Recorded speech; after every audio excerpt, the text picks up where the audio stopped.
Good morning, everyone. My name is Kimar T. Tumimang. My report is all about Chapter 5, Special Occupancies. So, when we talk about special occupancies, it is referred to a building or spaces with unique characteristics, uses, or hazard requiring special safety consideration and regulations. So, we have many example of special occupancies. We have an industrial and commercial, which is theater and concert halls, nightclubs and bars, restaurants and commercial kitchen, garage and repair shop. And institutional, we have hospital and healthcare facilities, schools and universities, prisons and correctional facilities. For residential, we have dormitories, nursing homes and assisted living, recreational, stadium and arenas, amusement park, swimming pool and water parks. So for the hazardous, we have explosive manufacturing, chemical plants, and power plants.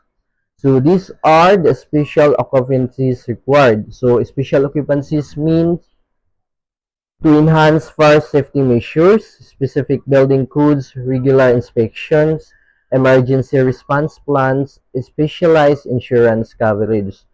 So we have here the example of special occupancies. Now, first, the associated non-incendive field wiring apparatus. So it is the apparatus in which the circuits are not necessarily non-incendive themselves, but that affects the energy non-incendive field wiring circuit and is relied upon to maintain non-incendive energy levels. So when we talk about non-incendive field wiring apparatus, it is referred to electrical equipment and wiring installed in hazardous location. So we have here the example of non-incendive field wiring apparatus. We have sensor, transmitter, and control devices in chemical plants, motor pump, and gearboxes and refineries, special lighting fixtures in explosive environment. We have pressure transmitter, flow meters, and temperature sensor. So these apparatus ensure the safe operation in hazardous environment, preventing ignition sources and minimizing risk. So we have also the combustible gas detection system. So it is a protection technique utilizing stationary gas detector. So when we talk about combustible gas detection system, it is the monitor airborne gas concentration to prevent explosion. So kasagaran na itong makita ni siya sa mga gasoline station. So ang primary example of this combustible gas detection system, we have chemical plants, refineries, and pharmaceutical manufacturing. We have oil and gas rigs, methane detection, propane and natural gas detection, commercial cooking operation. So the benefits of combustible gas detection system is to enhance safety, reduce risk of explosions, compliance with regulations, minimize downtime, and cost saving. So next, we have dust ignition proof. It is the equipment enclosed in a manner that excludes dust and does not permit arcs, sparks, or heat otherwise generated or liberated inside of the enclosure to cause ignition of exterior accumulations or atmospheric suspension of a specific dust on or in the vicinity of the enclosure. So when we talk about dust ignition proof, it is referred to electrical equipment designed to prevent ignition of combustible dust. So what are the example of the dust ignition proof? So here we have a design requirement for the dust ignition proof. We have the enclosure, the seal, gasket, cover, and ventent. So it is the material, the requirement that we needed to prevent the dust ignition proof or the under of the ignition proof. So next we have dust light. So enclosure and constructed so that dust will not enter under a specified test condition. So when we talk about dust light, it is referred to lighting fixtures designed for hazardous location with combustible dust. So It is the same for the dust ignition proof, but ang dust light, refer siya og lighting fixtures. So we have also the example of this dust light. We have explosion-proof fluorescent light, dust-tight lead luminaires, sealed incandescent fixtures, hazardous location strip lighting, or the dust-resistant high beam lighting. So the same benefits of the dust emission proof to reduce explosion risk, enhance safety, then compliance with regulation. So next, we have explosion-proof apparatus. So it is apparatus includes in a case that is capable of withstanding explosion of a specified gas or vapor that may occur within it and preventing the ignition of the specified gas or vapor surrounding the enclosure by spark, flashes, or explosion of the gas or vapor within, and that operates at such an external temperature that the surrounding flammable atmosphere will not be ignited thereby. So for for explosion-proof apparatus, it is referred to equipment designed to prevent ignition of flammable gases, vapor, dust, or fiber. So the example of this explosion-proof apparatus, we have explosion-proof motors, intrinsically safe sensor, explosion-proof lighting, dust light control panel, and explosion-proof pumps. So, muna siya yung mga examples sa explosion-proof apparatus to prevent explosion, muna gikinahanglan ng mga material or mo kuni siya ang mga need ng mga requirement para ma-prevent ang explosion. So, next, we have hermetically sealed equipment. This is sealed against the entrance of an external atmosphere where the seal is made by fusion. For example, soldering, brazing, welding, or the fusion of glass to metal. So, hermetically sealed equipment, it is the equipment that prevent gas, moisture, and contaminants from entering or escaping. So it is also maintain internal pressure and prevent external influences. So example of this, we have underwater equipment, submarine communication devices, sonar system.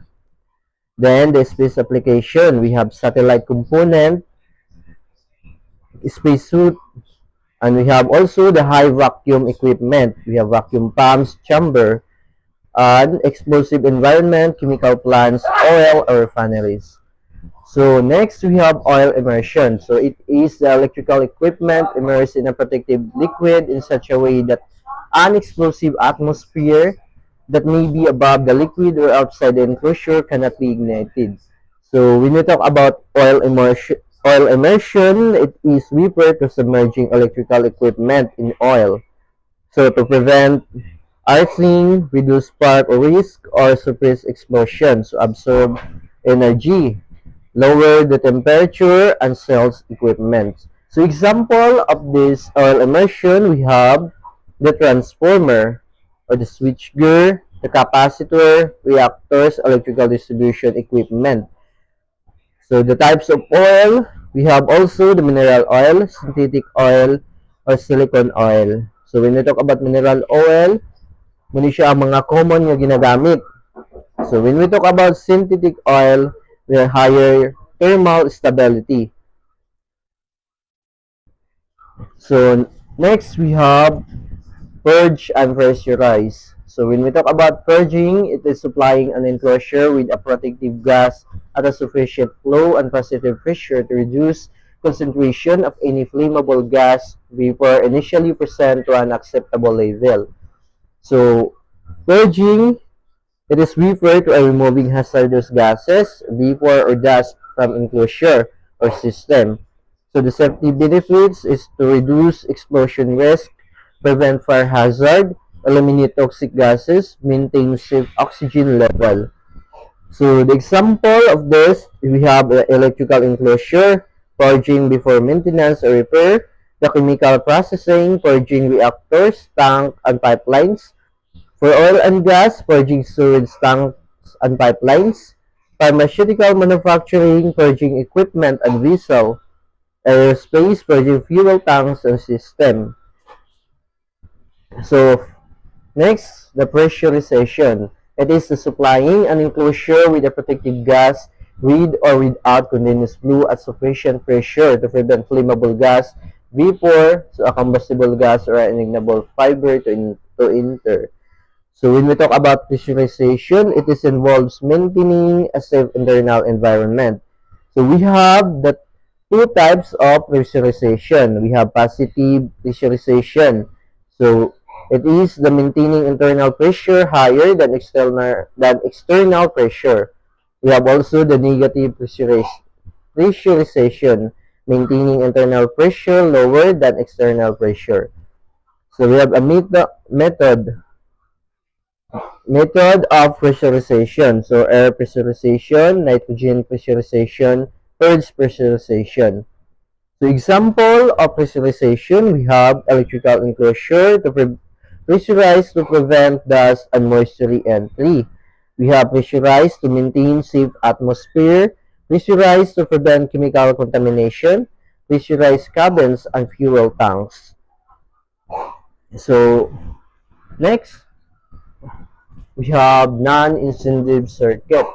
So it is a circuit other than field wiring in which any arc or thermal effect produced under intended operating condition of the equipment. So it is not capable under specified test condition.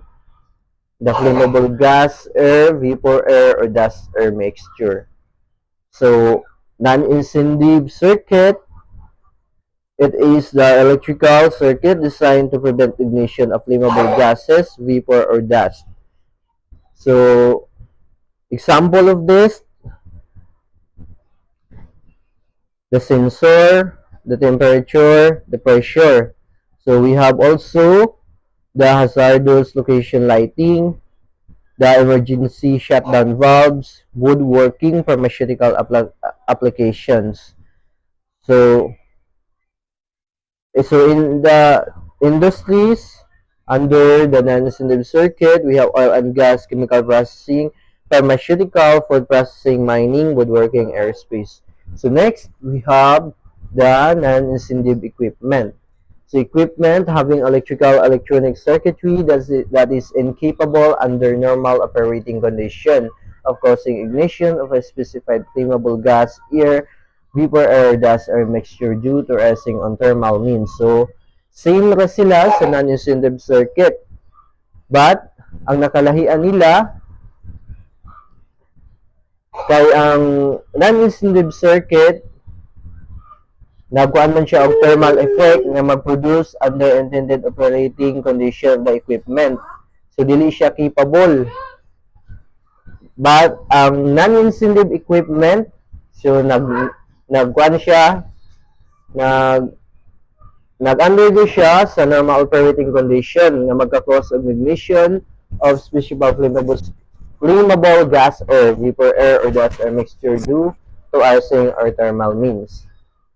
So, hazardous location. So, when we talk about hazardous location, it is referred to area where a flammable or combustible substances are present, posing fire or explosion risk. So this area include workplaces with chemical fuel, gas, or fiber. So electrical equipment installed in hazardous location must meet strict safety standards to prevent ignition. So example include refineries, chemical plants, grain silos, and spray painting operations. So this classified hazardous location are divided into three categories. We have class 1, the flammable gases, class 2, combustible gas, and class 3, ignitable fibers. So we have here the classifications of hazardous location. So this the location have been classified depending on the property of the flammable vapor, liquid gases, or combustible dust or fibers that may be present. So moto akong istorya ganina na nagdepende ang hazardous location classification sa tulo. We have class 1, class 2, o class 3. O kaning ang flammable gases, combustible gas, and class 3, ignitable fibers. So class 1 locations. So flammable gases or vapor are present in air which is sufficient to produce explosive or ignitable mixtures. So muna siya ang flammable gases. Under ni siya kanay sa class 1 locations. So ignitable concentration of flammable gases or vapor can exist. Existence of gas due to frequent repair or maintenance operation because of leakage. So release of such gases due to breakdown, failure, or faulty operation of equipment. We have class 1, division 2, volatile flammable liquids or flammable gases are handled process but in which liquids or gases are confined and can escape only in case of accidental rupture or breakdown, such as abnormal operations. Mechanical ventilation prevent ignitable concentration of gases, vapor, and failure or abnormal operation might become hazardous. Gases of vapor might be occasionally be communicated unless such communication is prevented by adequate positive pressure ventilation from source of clean air. So under the class 1 locations, we have two division. We have division 1 and division 2. So mo to siya katong mga volatile flammable liquid, mechanical ventilation gases or vapor, mo na siya ang sa class 2. Ay class 1 division 2. Let's proceed to the class 2 location, which is the combustible dust. So class 2 division 1, we have combustible dust is in the air under normal operating conditions. B, where mechanical failure or abnormal operation machinery or equipment might cause such explosive or ignitable mixtures to be produced. C, group A, combustible dust may be present in quantities sufficient to be hazardous. Class 2, Division 2, the presence of combustible due to abnormal operations. Dust accumulation or present normal operations which are insufficient to be hazardous but infrequent malfunctioning of handling processing equipment, it would be hazardous.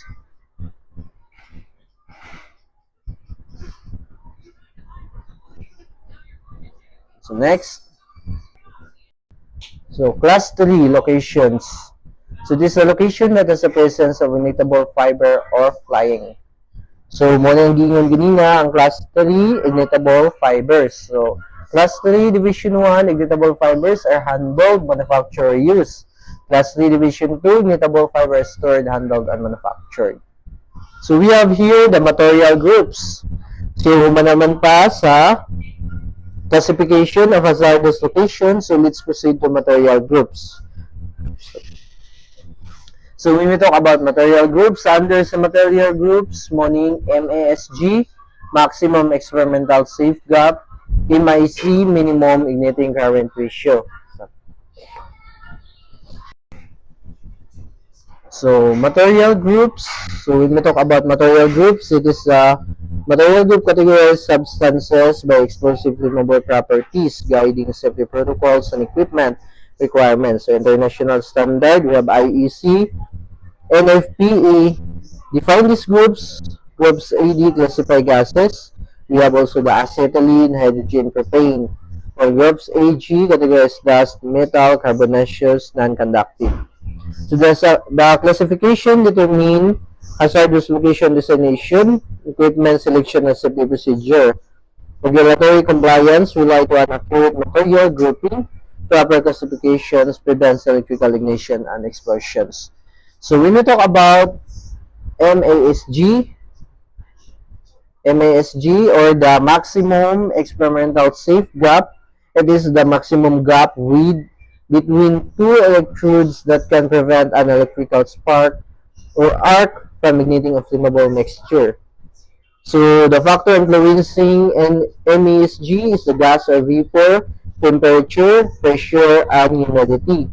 For the gas or vapor, we have type and concentration of flammable substance. For temperature, we have ambient temperature.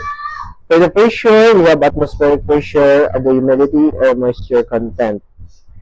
So the importance of MASG. So we have here to prevent electrical ignition, to ensure safe equipment design, to guide explosive atmosphere classification, to informing electrical codes and standards. So those are the importance of MASG. So, let's proceed to MINC, or the minimum igniting current ratio. So, the minimum igniting current ratio is a safety metric indicating the minimum electrical current required to ignite a flammable mixture. So, unlike sa kuan, sa maximum experimental safe gap, ang minimum igniting current ratio, safety metric siya nga nag-indicate og minimum electrical current na required to ignite a flammable mixture. So the key application of this is electrical equipment design, hazardous location classification, explosive atmosphere assessment, or the safety standard development. So the factor influencing MIC is the type and concentration of flammable substance, temperature, pressure, medium liquid configuration. So same na sila factor influencing sa MASG. So ang importance, same na po sila importance. Those are the two material groups. We have MASG and MIC, or the minimum igniting current ratio. So let's proceed to. So we have here the type of protection. So we have encapsulation, flame-proof, increased safety, intrinsic safety, oil immersion, powder filing type of protection. So for encapsulation, includes the parts which could ignite the atmosphere by sparking or heating. So, flame-proof enclosure can withstand an external explosion of flammable mixture that has penetrated into the exterior without suffering damage and without causing emission injuries or openings. Increased safety applied to electrical equipment that does not produce arcs in normal service and under specified abnormal conditions. It is to increase securities given against the possibility of excessive temperature and of the occurrence of arcs and sparks. Intrinsic safety, any spark or thermal effect is incapable of causing ignition of a mixture of flammable or combustible material or under prescribed test condition. Electrical equipment or immersion is electrical equipment is immersed in a protective liquid in such a way that an explosive atmosphere that may be above the liquid or outside the enclosure cannot be ignited. Powder filing, so it is electrical parts capable of igniting an explosive atmosphere are fixed in a position and completely surrounded by foiling materials, glass or quartz powder, to prevent the ignition of an external explosive atmosphere. Type of protection, so it is electrical equipment and normal operation is not capable of igniting a surrounding explosive gas atmosphere, and a fault capable of causing ignition is not likely to occur. So those are the types of protections that we needed in times of katong sa mga like atong sa hazardous locations. So gikinahanglan nato ni siya to prevent risk o ma-maintain nato ang safety sa atong pag-wiring, labi na nga mao nga mga required nga mga items. So next, so we have the classification of locations, the zone equipment marking. So mo ni siya ang gikinahanglan na mga need nato ng mga buhaton para anong mga kuan. So last, this, the zone equipment marking. So zone equipment marking, it is equipment shall be marked with all the following in order to shown. So we have class, zone, symbol, protection technique, applicable gas classification group, temperature classification. Zone 20, hazardous location. So it is an area where combustible dust or ignitable fiber of flying are present continuously or for long periods of time in quantities sufficient to be hazardous. Zone 21, hazardous classified location. This is an area where combustible dust or ignitable fibers and flyings are likely to exist occasionally under normal operation in quantities sufficient to be hazardous. Zone 22, hazardous classified location. This is an area where combustible dust or ignitable fibers and flyings are not likely to occur under normal operation in quantities sufficient to be hazardous. So those are the zone 20, 21, and 22 locations. So under na siya sa zone equipment marking. So now let us proceed to healthcare facilities. So under the healthcare facilities, we have the alternate power source. One or more generator set or battery system were permitted intended to provide power during the interruption of the normal electrical services or the public utility electrical service intended to provide power during interruption of service normally provided by generating facilities on the premises. So when we talk about alternate power source, for example, one example is this is the generator. So muna siya ang mag-provide of power during the interruption of the normal electrical services. Kung may mga bigil, for example, run out, so muna siya ang silbi ng mga magpabalik sa kuryente. So gikinahanglan ni siya sa mga hospital or sa healthcare facilities. Kay, for example, na mga patient sa matagabi ng mga patient dayon need na sila og mga equipment or kuan para maluwas tong mao nga mga naisakit o ana, for example, o so magikinahanglan nila ang generator. So for example of this, we have the solar power, photovoltaic panels converting sun into electricity. So mo po ni siya aside sa generator na puday mga lain pa nga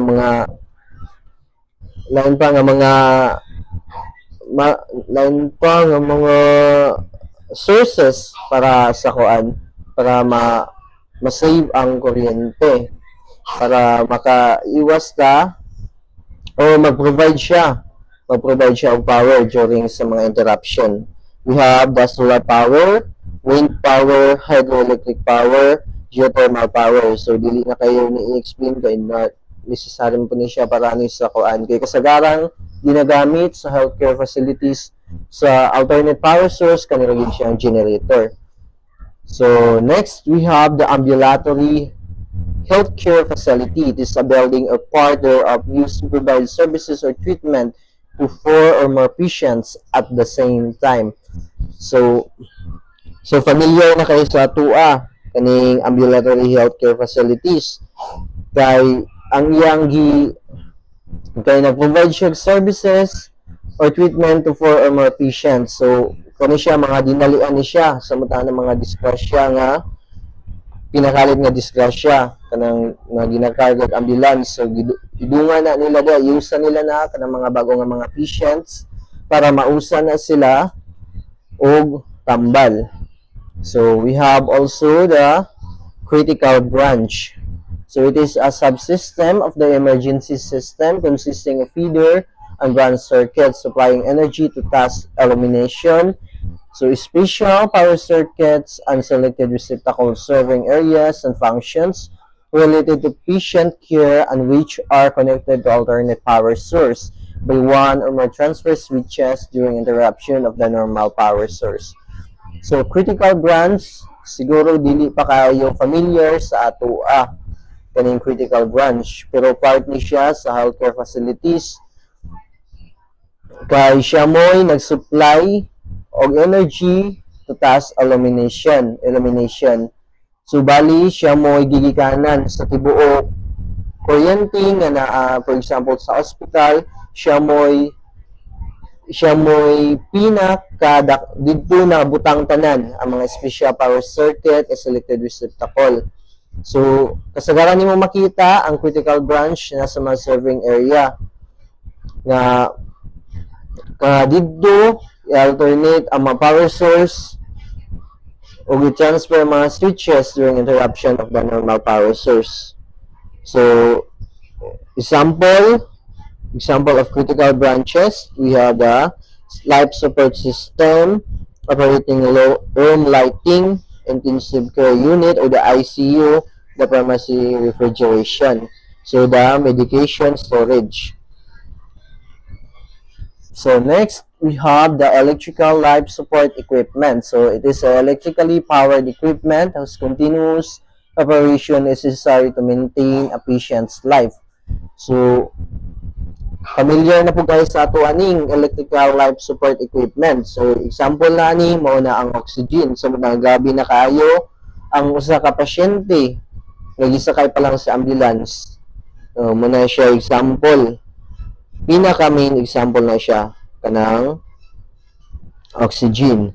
But we have also these medical devices. We have ventilators, dialysis machine, cardiopulmonary bypass machine, anesthesia machine, defibrillators, or the cardiac resuscitation.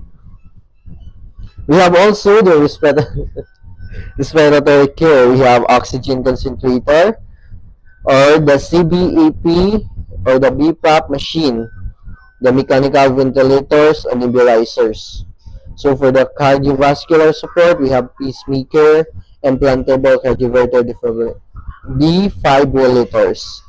So muna siya mga examples sa mga electrical life support equipment. Muna siya ang gikinahanglan ng mga powered equipment para makontinue ang operation to maintain the patient's life. So, daghan pa kayo ang ni siya mga example, but taas na kayo.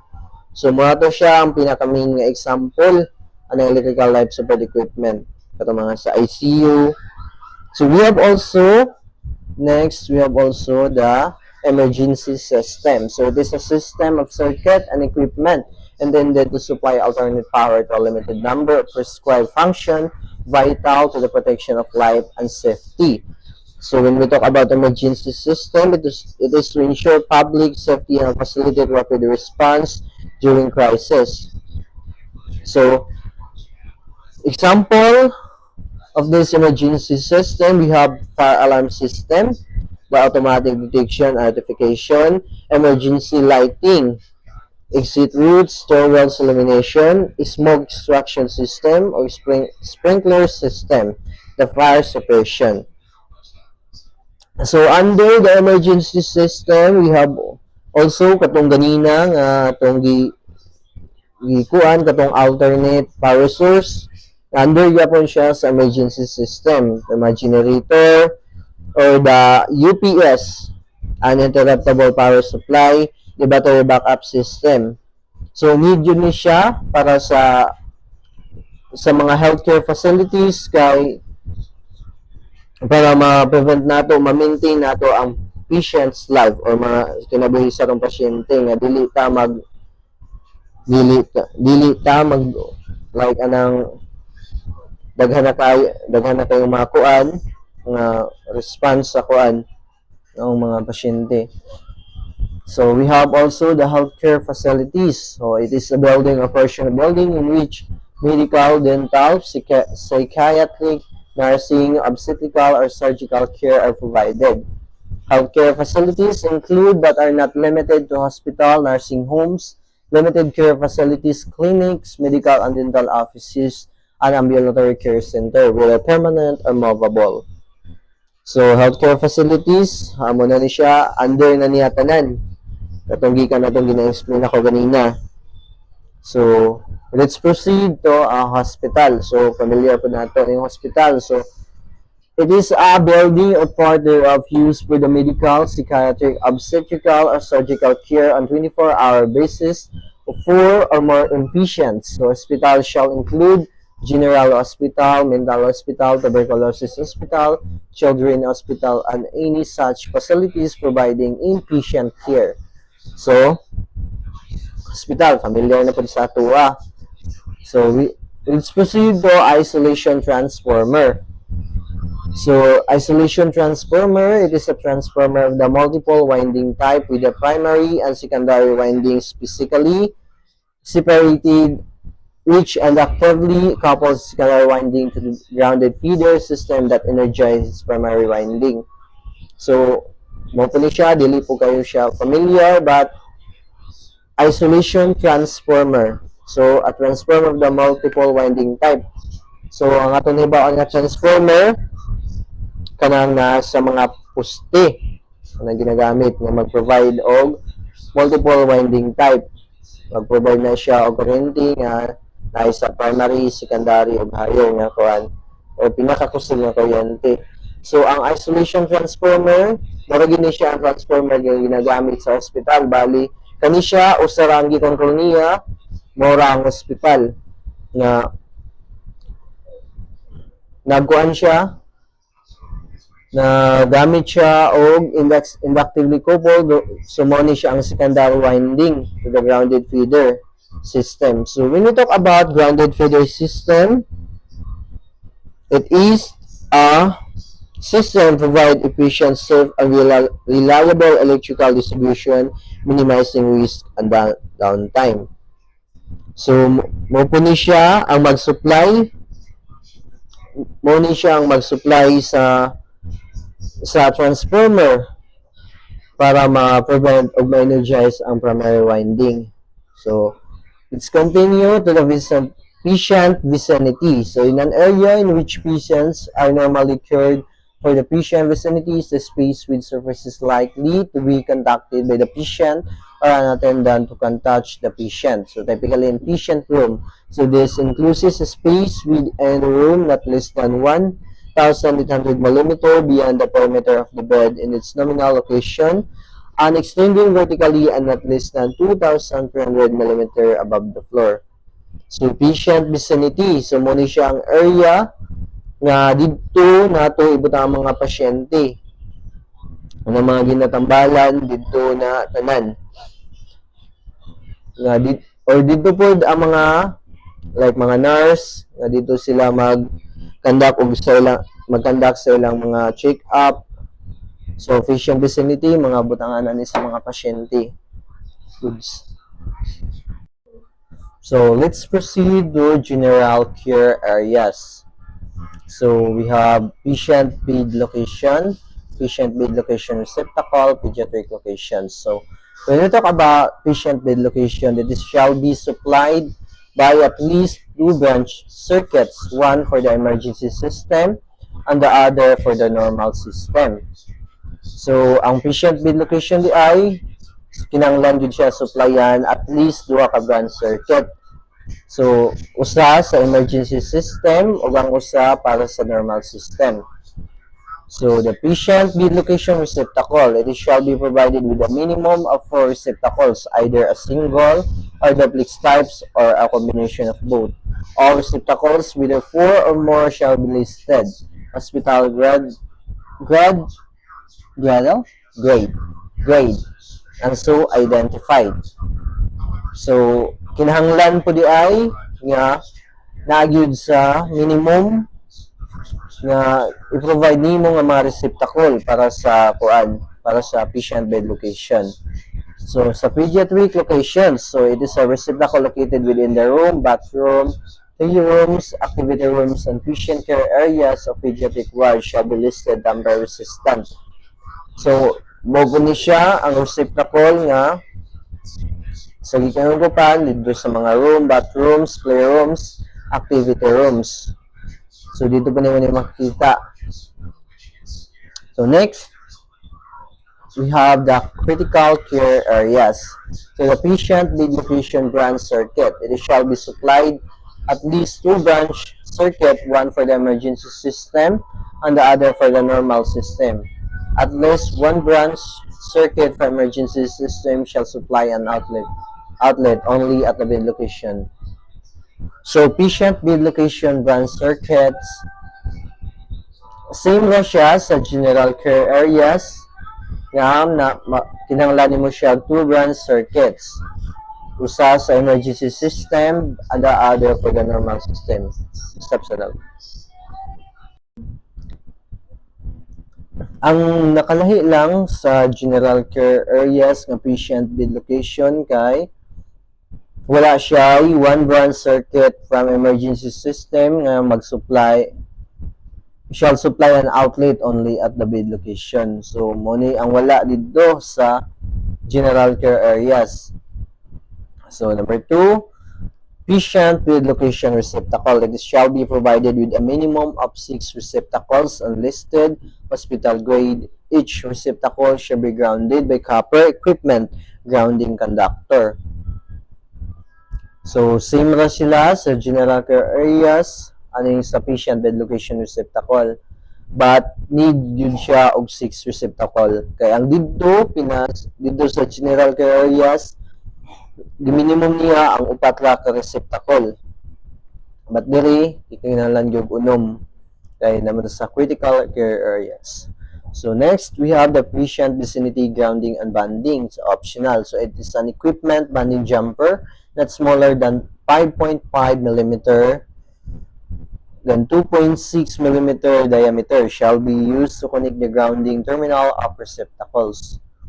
So muna siya ang equipment banding jumper.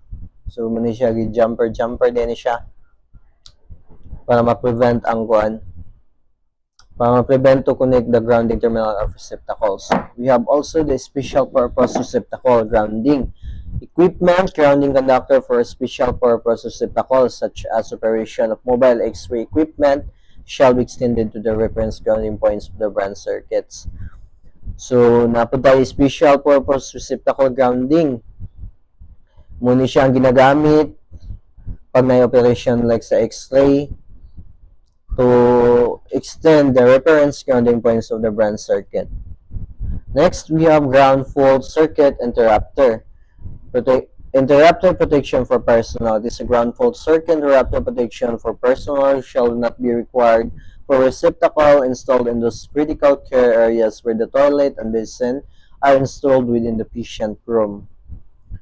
So, unlike sa special purpose receptacle grounding, naapday ground fault with circuit interrupter protection for personnel.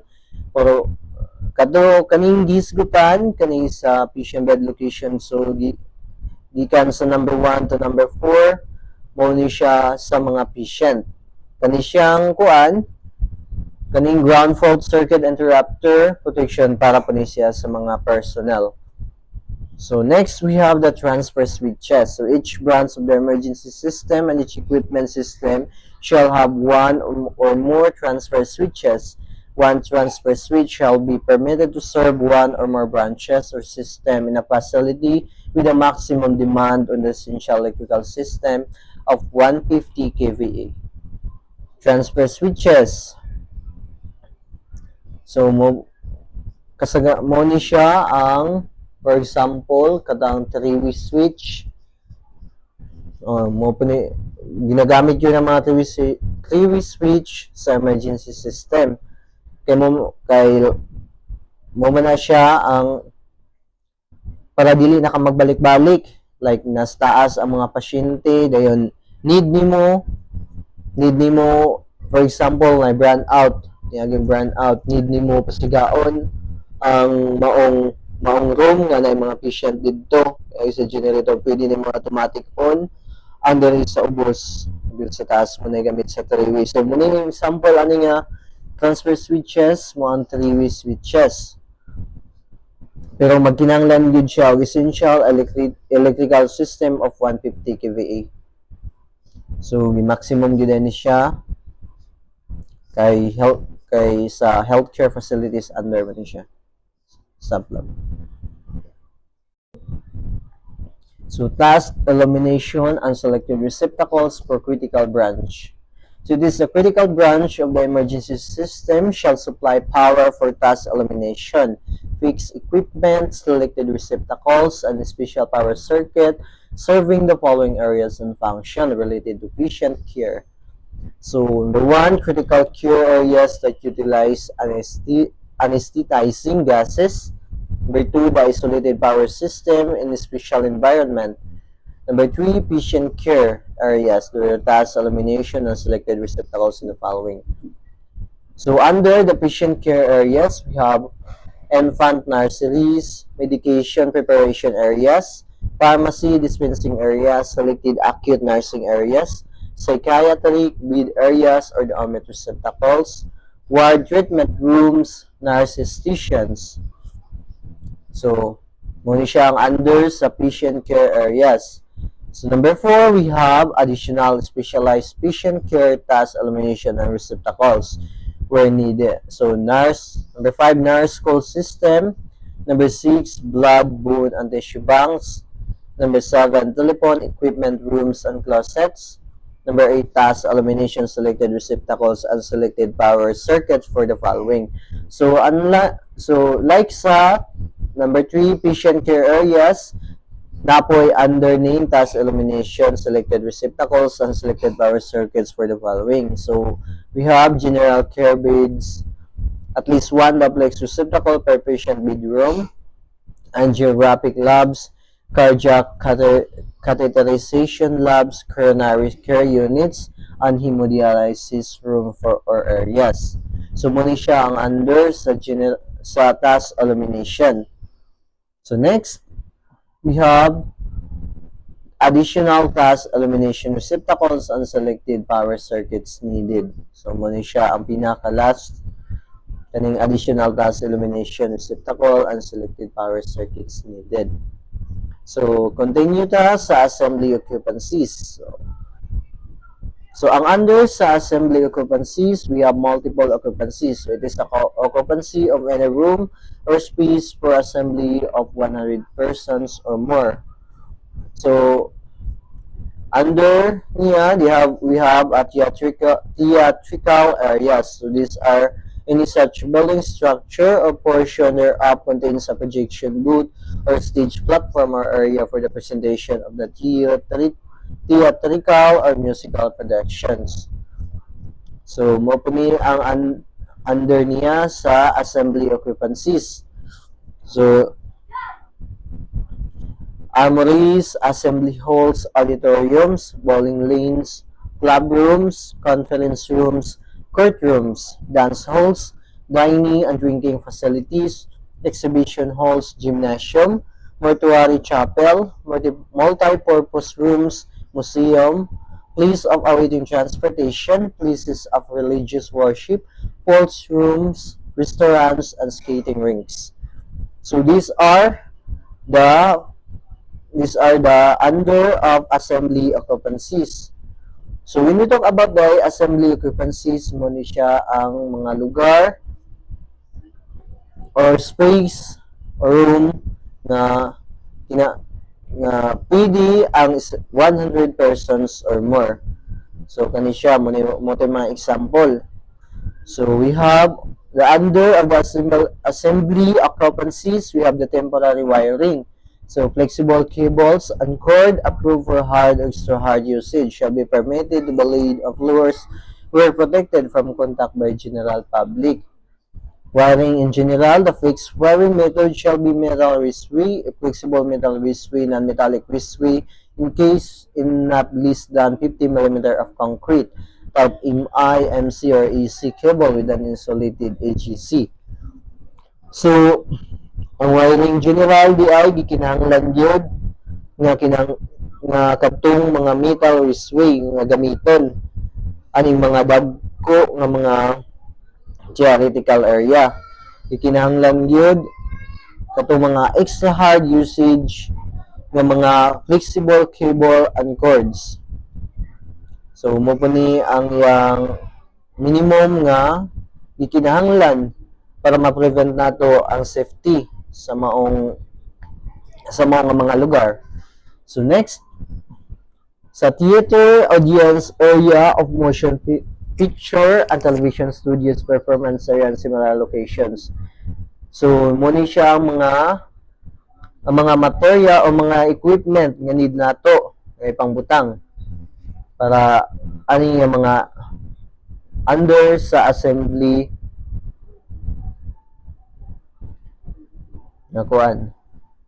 assembly occupancy. So we have border light. So it is a permanently installed overhead strip light. So we all know what is strip light. Kay maginay kasagaran ginagamit. For example, sa mga gymnasium, kanang mga strip light. So design na siya para na-highlight ang usa ka area or performance area. So we have also the breakout assembly. It is an adapter used to connect multiple connector containing two or more branch circuit to multiple individual branch circuit connectors. We have also the bundled, the cable conductor that are physically tied, wrapped, taped, or periodically bound together. The connector strip, it is a metal wireway containing pendant or flash receptacles. Drop box, a box containing pendant or flash mounted receptacles attached to a multi-conductor cable via strain, relief, or a multiple connector. Footlight. So it is a border light installed on or in the stage. So footlight. Ang kasagaran ginagamit nga sugaan ni footlight katong kanang sa to. Nope, I don't. Group cables or conductors adjacent to one another but not in continuous contact with each other. So the performance area, the stage and audience seating area associated with a temporary stage structure, whether indoor or outdoor, constructed or scaffolding, truss, platform, or similar devices that is used for presentation of theatrical or musical production or for public presentations. We have also portable equipment, portable power distribution unit, proscenium, stand lamp, strip light, two-fair wiring methods. So when we talk about portable equipment, it is free with portable cords, cable intended to be moved from a place to another. A portable power distribution unit, it is a power distribution box with receptacles on other current devices. The proscenium, the wall and arc that separates the stage from the auditorium. So the stand lamp or the work light, it is a portable stand that contains a general purpose luminaire or lamp holder with guard for the purpose of providing general illumination on the stage or in the auditorium. So those are the equipment that required para sa mga performance areas sa theater, audience area, or motion picture and television studios. So muna siya ang gikinahanglan nato para ma-maintain nato ang kanindot sa maong area or the assembly areas. Next, we have also the dressing room. So, under the dressing room, we have pendant lamp holders, lamp guards, switches required. So, muna siya ang mga under sa dressing room. Muna siya ang mga equipment nga gina-installed para gyud sa dressing room. So, next we continue to carnival, circuses, fair, and similar events. So, kabalo na tani ani sa mga carnivals, unsa ni sila, circuses, fairs, and similar events. So, ang under ani niya, we have the overhead conductor clearance. So, it is amusement ride and amusement attractions have been maintained not less than 4,500 mm in any direction from overhead conductor which are rated 600 volts nominal less or higher. So, ang overhead conductor clearance, muna siya amusement attraction nga gi-maintain sa 4,500 mm in any direction from overhead conductor. So rated 600 volts, nominal less or higher. So, we have also the disconnecting means. So, each wire and concession shall be provided with fuse, disconnect switch or circuit breaker located within sight and within 1,800 mm of the operator station. So, mapunin siya ang kuan. Kasagaran makita ning disconnecting means lagi ni sa mga circuses or sa mga carnivals. So, dihan siya. We have also the portable distribution or termination box. So, it is where installed outdoor. The box shall be of weatherproof construction and mounted so that the bottom of the enclosure is not less than 150 mm above the ground. So, portable distribution or termination box, so gina-install ni siya outdoor sa mga carnival circuses. So, kuha ni siya, weatherproof ni siya, i-construct ni siya at mounted so that the bottom of the enclosure is not less than 150 mm above the ground. So, kasagaran nagyapon na ito makita ni siya na sa mga circuses or similar events areas. So, next, we continue to motion picture and television studios and similar locations. So let's continue to the motion picture and the television studios and similar locations. So we have here the alternating current power distribution box or the alternating current plugging box, cutter box. So it is contain one more grounding type polarized receptacles that may contain other current protection devices. So example, kani siya. Ano siya yung example sa alternating current power distribution box. So, next we have the ball switch. It is an external operated wall-mounted safety switch that may or may not contain over current protection and is designed for the connection of portable cables and cords. So, ball switch, so mo po niya siya, ball switch.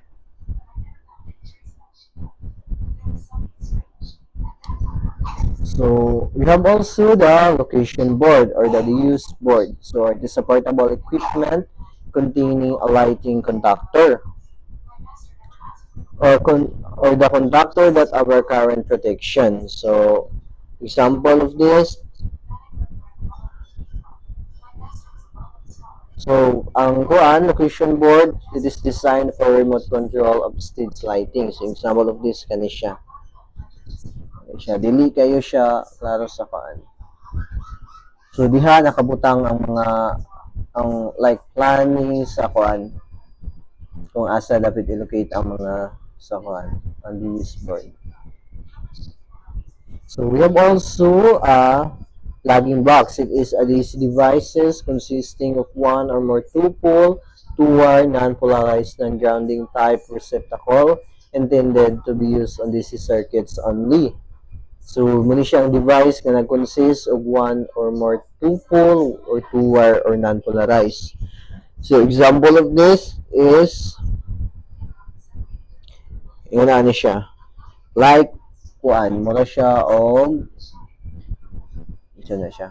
For example, kanang sa battery nga kuan sa CP. So, we have also the single pole separable connector. This is a device that is installed at the ends of portable, flexible single conductor cable that is used to establish connection or disconnection between two cables or one cable. And a single pole and a panel mounted separable. So, sample of this. So, muna siya ang panel mounted separable connector. So, kani siya. Una siya.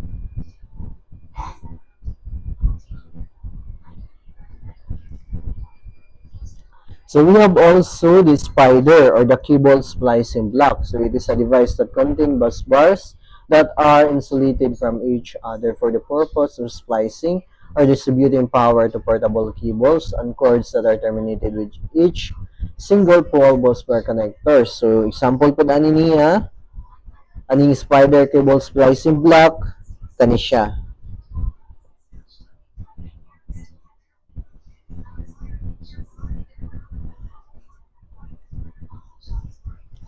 Muna siya. So, muna siya ang device nga nag-contain of bus bars nga that are insulated from each other for the purpose of splicing or distributing power to portable cables and cords. So, muna siya.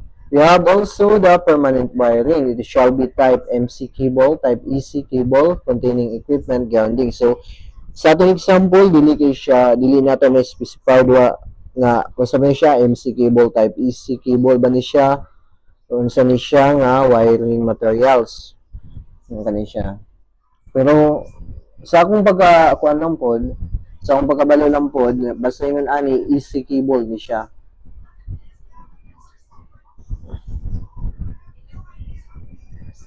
So, let's continue to motion picture projection rooms. So, we have a provisional projector. It is a type of projector using 35 or 70 millimeter film that has a minimum width of 35 millimeter and has on each edge 212 perforations per meter, or a type using carbon arc, xenon, or other light source equipment that develops hazardous gases, dust, or radiation. So, muli siya ang example. So, ganun ang klase nga professional projector, but I only given you one nga projector. So, familiar naman po tadaan sa ang projector kay mo po na ginagamit kasagaran, especially nga college na ta, may mga program na ginagamit karon kay tungod sa nagkausbong na mga teknolohiya.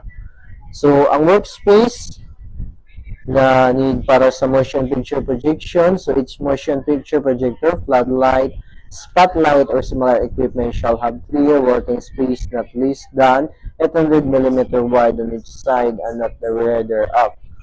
So mo ba siyang workspace na kinahanglan yun pag naa kay mga floodlight, spotlight nga ginabutang, kinahanglan yun nga clear ang working space ug not less than 800 mm wide on its side and at the rear thereof.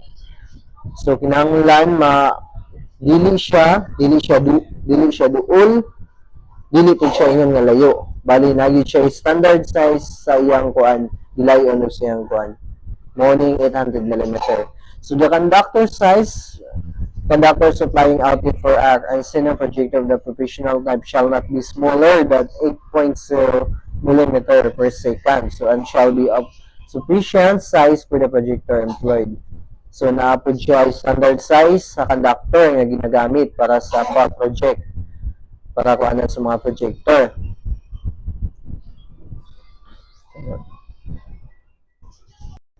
So let's proceed to mobile homes, manufactured homes, and mobile parks. So when we talk about manufactured home, it is a structure transportable in one or more section that is 2,400 mm or more in width or 12 meter or more in length.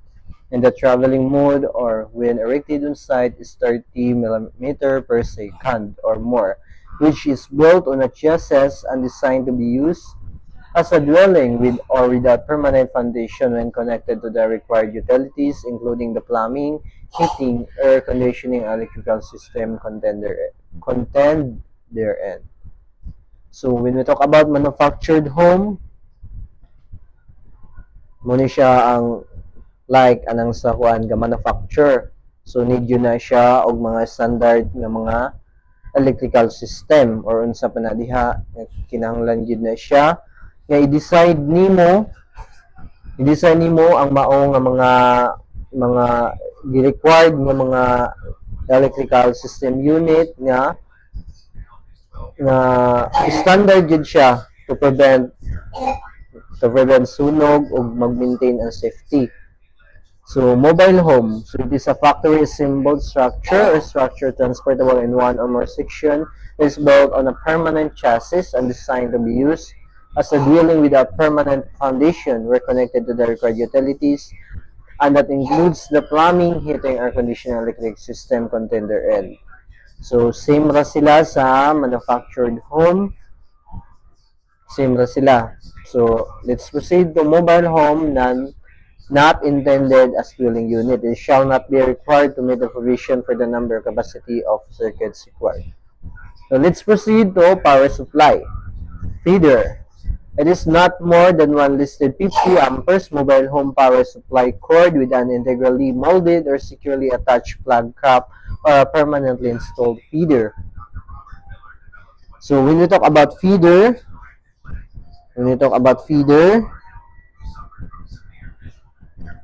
so dili siya, kinahanglan siya og one listed nga 50 amperes nga mobile home power supply cord with an integrally molded securely attached plug cap or permanently installed feeder.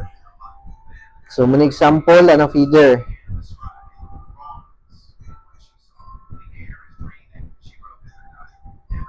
Nawala. Feeder power supply. So this is example of feeder under the power supply.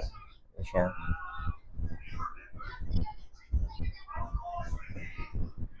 So kasagaran ni siya ginagamit to secured na-attach ang plug cap. So the attachment plug cap, this shall be a 2-pole 3-wire grounding type rated 50 amperes to 50 volts or 3-pole 4-wire grounding type rated 50 amperes 125/250 volts and intended for use with a 50 ampere. So ang attachment plug cap ganito siya. Attachment plug cap. Kinahanglan gyud siya nga 2-pole o 3-wire grounding type. So muna siya gikinahanglan para sa mga power supply na tumakita ni sa mga power supply. So let's proceed to overall length of power supply cord. It shall not be less than 6,400 millimeter and shall not exceed 11 meters. So the length of the cord from the face of the attachment plug cap to the point where the cord enter the mobile home shall not be less than 6,000 meter. So naagya po siya standard na kinahanglan dato sundon. So gikinahanglan ni nga mga kuan, gikinahanglan ni nga mga nga gi-required ni siya to prevent og ma-maintain nato ang condition sa mao nga mobile home or unsa pa na siya nga gitawag diha og kuan type sa mga home. Og dili makuan po nato ang cost value. Dili ta madak-an, di ko na makuanan yan. So marking, so the power supply cord shall bear the following marking. So for use with mobile homes, 40 amperes or for use with mobile home 50 amperes. So either anang duha, pwede ka makapili para sa mobile homes, either 40 amperes or 50 amperes. So let's proceed to point of entrance. So the point of entrance shall be in the exterior wall, floor, or roof. So gikinahanglan gyud ay basta paghisgutan ang entrance, kinahanglan gyud ay siya sa itapot nimo siya sa exterior wall, floor, or roof. Muna siya, either anang tulo. So protected shall be permitted to be installed in the mobile home walls provided a continuous switchway having a maximum size of 30 mm installed from the branch circuit panel board to the underside of the mobile home floor. Next.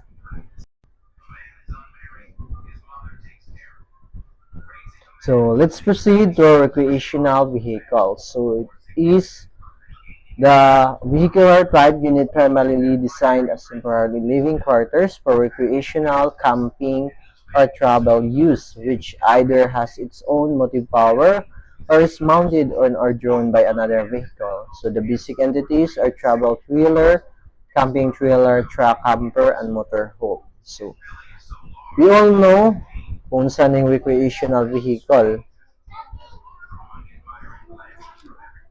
So it is refer also to motorized or towable vehicles designed for temporary dwelling, travel, or leisure activities. So ni siya mga sakyanan na ginagamit nato para magkuan, para maka-adto ta bisag asa. For example, natay mga occasion nga atinan or unsa pa na diha. O kaning giingon na diri kaning sa camping, travel use. O mo ni siya may example. So ang mga vehicle kabilang na taon sa kay na natay motor ay from bike, motor, dayon mga sakyanan kanang mga dagko nga sakyanan. So recreational vehicle park. So it is a plot of land upon which two or more recreational vehicle sites are located, established or maintained for occupancy by recreational vehicle of the general public as temporarily living quarters for recreation or vacation purposes. So, vehicle park, mo po ni siya ang a plot of land upon which two or more recreational vehicle sites are located. So, mo ni siya yung mga silbi parkingan from the word parkingan. So, diha nato itang ang mga dagkong sakyanan. Pero kasagaran po nga ginagamit nato pag mga travel nga samot na lagyo kayo nga need ta mo relax mo pahuway nga mo pundot ta sa kalugar nga atong maagian kinang ang pinaka mingyo nga gamiton kanang mga dagkong sakyanan. So example of that kaning ani siya example ni na siya nga mga recreational vehicle nga need nato gamiton kay dili pud pwede nga magmotor ta. Kung sa man nato pwede po magmotor ta basta ini agi nato sa matag lugar like ana sa mga hotel diha na pud mo pundo pero like anang para sa camping kinahanglan gyud og van.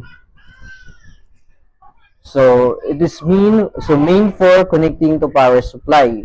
So ang recreational vehicle na need pud siya kung saan nato para makakonect sa power supply. So we have cord, attachment plug, level at electrical entrance. So the cord exposed usable length measured to the point of entry on the vehicle exterior.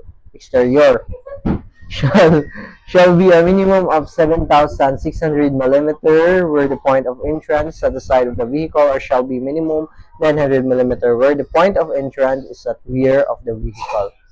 Attachment plug. So label at electrical entrance shall have permanently affixed to the exterior skin at or near the point of entrance of the power supply cord, a label 75 millimeter by 45 millimeter minimum size. So nagyapon sa standard size nga kinahanglan nato sundon para mapunod nato sa recreational vehicle. So kinahanglan nun gyapon dai na natay mga ipang mga dadon nga mga metal, for example kanang H metal stamp or embossed brass, stainless steel, or anodized or aluminum nga kinahanglan nato dayon sa matag camping nato para for in case of emergency natay mga magamit. So moto sa pag-connect nato sa power supply or sa recreational vehicle kato siya atong mga gikinahanglan nga mga equipment. So this connection is for 115 to 230 volt AC alternating current, 3 pole plus 4 wire, 60 Hz of 50 ampere supply. So the location, so the assembly shall be located within 4,500 millimeter of the rear on the left road side or at the rear leaf of the longitudinal center of the vehicle within 460 millimeter of the outside wall. So let's proceed to floating building. So floating building, it is a building unit that floats on water. So it's moored in a permanent location and has a premises wiring system served through connection by permanent wiring to an electricity supply system not located on the premises. So from the word floating building, so naglutaw siya. So gi-design siya para nga building na maglutaw sa tubig. So para sa ako dili po kayo ko familiar ani nga floating building. Kaya kasagaran ako makita nga naglutaw sa tubig, mga barko ra man gyud na siya, bangkay nga na.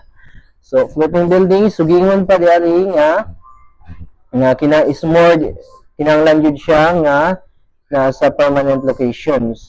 So gi-design yun ni siya dito ko yun ni siya mao nga building pang tubig na yun ni siya, pero dili po siya magirog-irog nga bisan guro o daghang mga bagyo nga mo dagog mga wave di po dagan ni siya mo irog.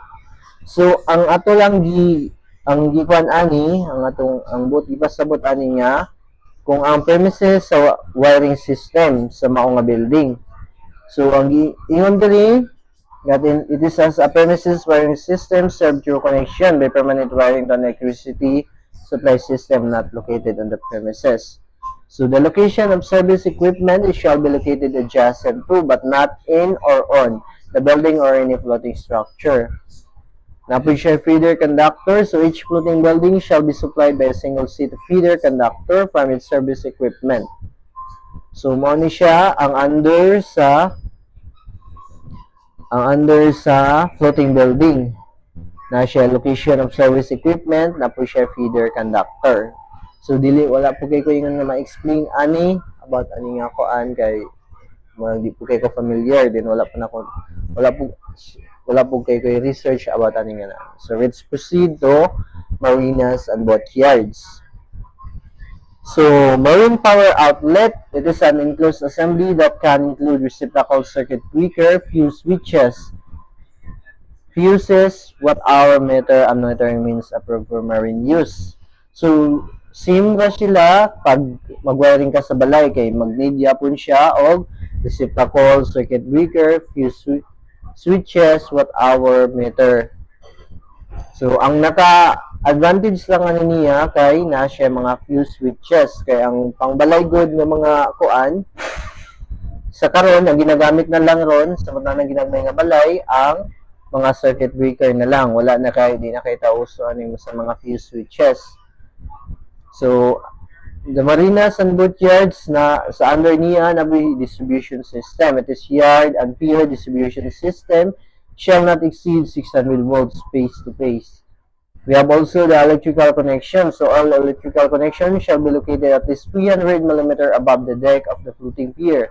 All electrical connections shall be located at least 300 millimeter above the deck of a fixed pier, but not below in the electrical datum plane. So nagyapon siya standard nga butanganan sa maong nga mga wire nga kinahanglan natong ibutang sa maong nga gikinahanglan sa marina subot yards. Nga kinahanglan yun siya nga taas sa 300 millimeter above the deck or fixed pier, but not below the electrical datum plane. So kinahanglan yun nato sundon ang maong nga mga standard niya kay para ma-prevent nato o ma-maintain nato ang safety labi na sa atong mga giwiringan unsa man diha. So let's proceed to electrical datum plane. So in land areas subject to tidal fluctuation, the electrical datum plane is horizontal plane 600 mm above the highest tide level for the area occurring under normal circumstances, that is high tide. So electrical datum plane.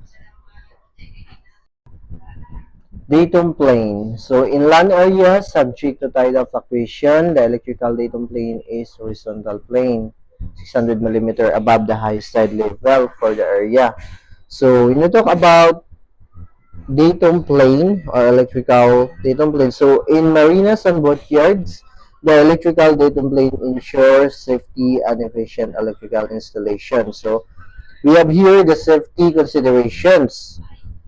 So electrocution prevention. So it is to maintain safe clearance between electrical components and water. So the shock protection is prevent electrical shock from faulty equipment or wiring. We have the fire risk reduction, minimize electrical hazard near flammable materials. So the operational efficiency of this electrical datum plane in marinas and boatyards. We have cable management, equipment installation, maintenance access. It is to ensure the AC access for maintenance and repair. Dayon nagkinahanglan pud siya og kinahanglan pud siya nga ma-maintain nato ang safety. So kinahanglan gyud nato ni nga mga operational efficiency. So ang application need nato butangan aning electrical datum plane kaning dockside electrical outlets, boat lift installation, marina lighting system, electrical charging stations, and navigation aid installations. So the best practices kinahanglan po nato as an future electrical engineer, we have to follow the manufacturer guidelines, regularly inspect electrical systems, document installations and maintenance. So muna siya kinahanglan kita nga mga future nga kuan, kinahanglan kita ani nga mahibawa nato kung unsa ang mga standard nga kinahanglan natong sundon. Kung mangutana pud ta sa mga karaan nga engineer kung unsa ang ilang mga plan para ma-prevent nato ang safety, para ma-prevent nato ang mga risk o ma-maintain nato ang safety. So we should follow the international standards so we can prevent risk for our wiring installations. So we should follow the IEC, International Electrotechnical Commission, the NFPE, National Fire Protection Association, the API or the American Petroleum Institute, or OSHA, Occupational Safety and Health Administration. So my report highlights the importance of ensuring safety in different locations, and it gives us the ideas on how to prevent risk and hazard. Thank you.